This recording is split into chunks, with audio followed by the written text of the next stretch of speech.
Hey everyone, this is Sally Alada, and I'm going to give you a quick overview of AgilityHealth with a short demo.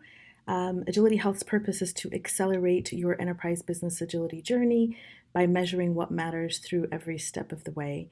So, a lot of our customers start their journey with focusing on team agility, which is really optimizing the health of agile teams. And so, what we offer here is the ability to measure your team health. And this is all the competencies that are required to mature the team and also enable self-learning. A lot of our customers don't have enough agile coaches, and so we really want to create a culture of the teams learning on their own how to improve and grow.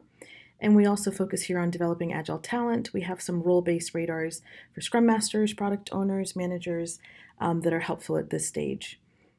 Team of team agility is really when the company is now focusing on scaling agile. So it's not about one or two or three teams. It's how do I get multiple teams to work together in a great way with managing dependencies, planning across multiple teams. And so what we do here is we have various radars to measure your maturity in scaling, like from Scaled Agile and others. We have our DevOps assessment.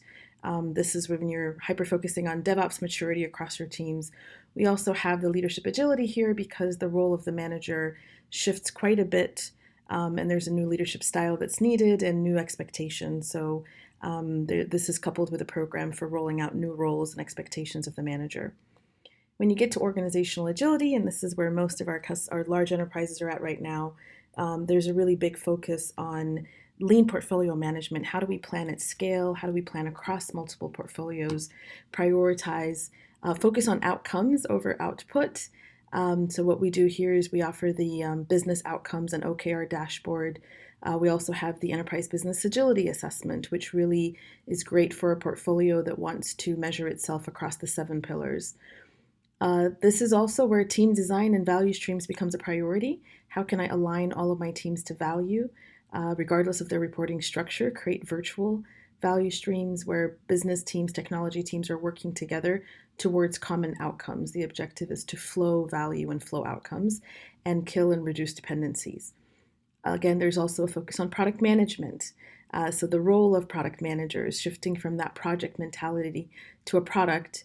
And so there's also a radar here for lean product maturity. And if that becomes a focus area, how do we roll that out and be consistent? Operational agility is sort of a little bit of ahead. Some companies are here, but many are, I would say, kind of focusing on the first 3 gears. And the reason we show these, by the way, as gears is because there's no phases here. You need all of them to work together to really enable enterprise agility. But at the operational level, this is where HR and the new role of HR, we've been part of the new certification with IC Agile to roll out the IC Agile Talent Certification and how HR can enable agility within the organization. Also, operational, finance, legal, audit, sales, and marketing do not become optional anymore. They become a must-have.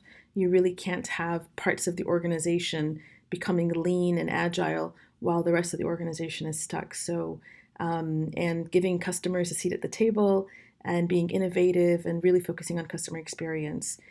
And you really know that you're starting to achieve true agility, business agility, is when you can anticipate your customer's need and stay ahead of your market, when you can disrupt the market and disrupt yourself before being disrupted. And when you are really shifting from this transformation mentality into a continuous improvement and continuous learning culture. So we as AgilityHealth, as every stage of the process, have measurements, we have workshops, things that we can help you with to accelerate this journey by leveraging proven patterns and practices from others. There's a lot of different things that get in the way of this journey, but I wanted to focus here on sort of the 5 solutions that we offer. And one of them really starts with the strategy. Again, a lot of companies are doing some of these things, but they're doing it in different areas. There's a DevOps transformation, there's a digital transformation, there's a cultural transformation, and they're kind of all disconnected from each other. There's a big agile and safe or scaling. And we really want you to look at them together and kind of have a holistic approach and a strategy. And that's where the enterprise business agility assessment is really helpful for building a roadmap for that. And then assessing the maturity and the performance. Maturity is qualitative, performance is quantitative. So maturity is really about the practices and the skills of your team and what they do to get better. Performance is their output. Are they actually performing? Those are quantitative metrics. And so maturity and performance at every single level. But metrics with no action is worthless data. So what's really important is that for every one of our radars, underneath the radar, there is an action plan. What are we going to do to improve? And where is it that we need our leaders to jump in to help us and remove obstacles? We're very passionate about creating a self-learning and self-growth culture. We know that there's not enough coaches to help all the Agile teams, and so it's very important for teams to learn how to help themselves. And so I'll walk you through the growth portal here. Aligning your organization to outcomes really is a huge movement right now, which is teams will tell you they don't understand the value of the work that they're getting done. And if you speak to executives and leaders, they'll tell you they don't feel like their teams are actually focused on the right outcomes, business outcomes. And so to solve this problem, we've designed the outcomes dashboard. Those really are the three metrics that we have within Agility Health: maturity, which is qualitative; performance, which is quantitative; and business outcomes really are the real metric that matters. Talent development is critical. So as you go through this journey, you're going to realize you're building a lot of new roles. You're changing expectations. And so we've built several radars that accelerate that talent development, and we build custom ones as well. But the objective here is to address the Scrum Master role, the Product Manager role, the manager role itself across multiple people, and make sure there's alignment on what the competencies are and how can we get these roles to accelerate and actually help themselves grow. So we'll hop on over here to the product page. We went to this product page over here, and again, you'll see some of the radars that we have at every level. The enterprise level, we have the Enterprise Business Agility Radar, which measures those 7 pillars of business agility. And that's really great to be done at the portfolio level. So each portfolio would do this assessment, and then we could roll it up. A lot of our customers use this to sort of come up with a strategy.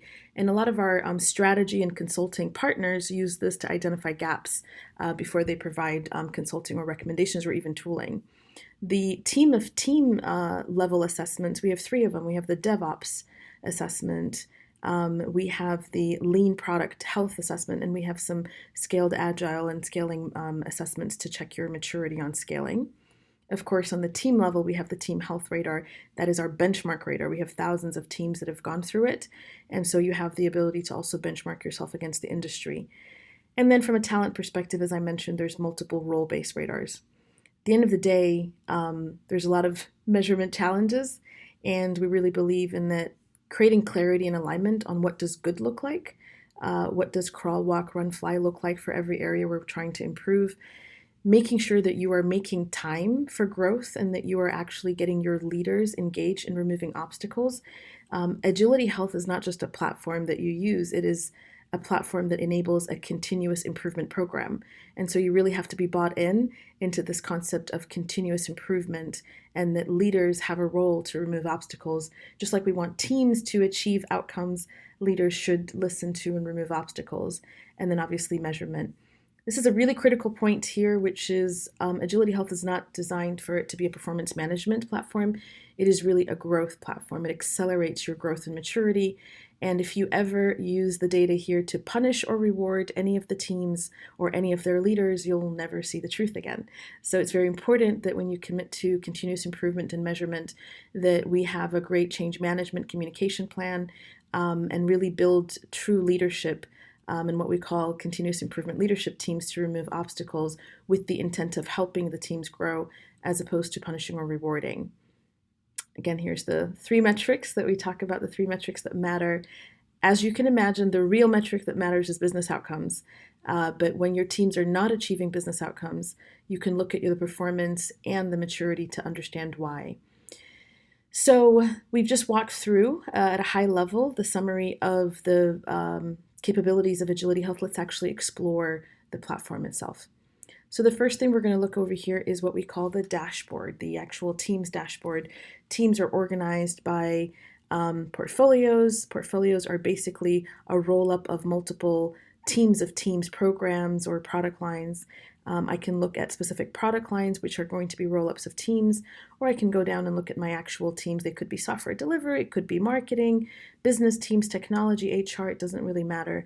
It's really a platform for teams. I'm going to just take a look at one of our team over here, Dawn and Divas. So Don and Divas have gone through these retrospective assessments 3 different times. One thing to note is that these are facilitated retrospectives, which means that we don't believe in the old school way of just sending surveys out to people and just having them complete them. That's not really how you improve. What we do is we really schedule time with the teams during their retrospectives, and we make sure that the teams can answer the questions from the radar and then can visualize immediately the results of the radar assessment. And then there's a facilitated conversation, which is really why we certify your own facilitators to learn this process. The radar is simple. Every dot is an individual on the team and how they voted. The red line is the average, and the shading is what we call the variance. So as an example, this team rated pretty highly their maturity in terms of roles, their clarity on their roles. And you can see that there's consensus, but maybe in some other areas, there's not a lot of consensus. There's a little bit of divergence here. This team health radar is obviously one of our radars. It's the most important one, but it covers what a healthy team should look like. A healthy team should have clarity on their vision, their plans. They should have clarity on their roles. A healthy team should perform. We measure performance in the confidence of the product owner, in the team's ability to meet the outcomes, the team's own self-confidence in their ability to meet the goals, and the outside stakeholders. We do have only 3 to 4 questions that stakeholders get to answer from an outside-in perspective. From a quantitative perspective, we care about predictability, time to market, value, quality, response to change, and under some of these, there's multiple questions and metrics. Leadership is critical to the health of your team, so the facilitator or the scrum master, the technical leads, the product owner, and the managers, how healthy are they in terms of supporting the team? And then obviously the culture of the team, how happy are they? Do they collaborate? Do they trust and respect each other? Are they creative and innovative? Do they even have time? And do they hold themselves accountable? And then finally, a lot of the agile practices are also embedded here in terms of sustainable pace, planning and estimating, having the right agile ceremonies and meetings. And then the structure. Do they have the right size as a team? Do they have the right allocation and stability? And do they have a good working environment? So the team answers these questions. They look at their results together. They look at their top areas, the areas that they need to improve on.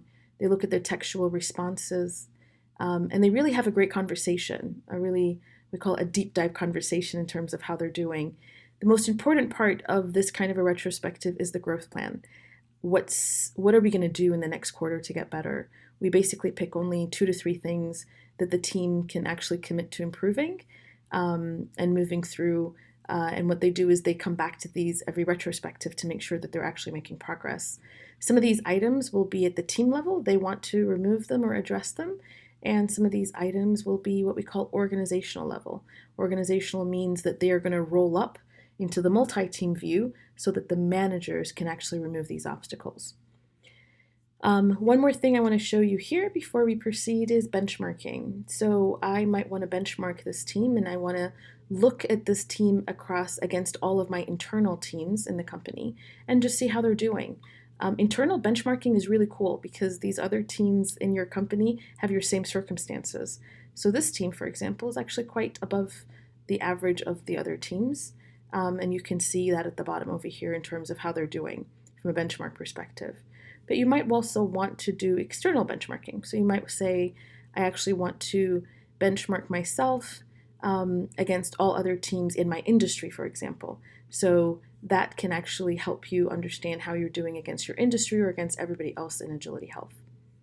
Let's hop on over and look at what a multi-team looks like. So again, imagine that you've got a product line that has multiple teams together and you're trying to understand how these teams are doing. So for example, I can see over here that this team is actually pretty mature and this team over here potentially needs coaching or training.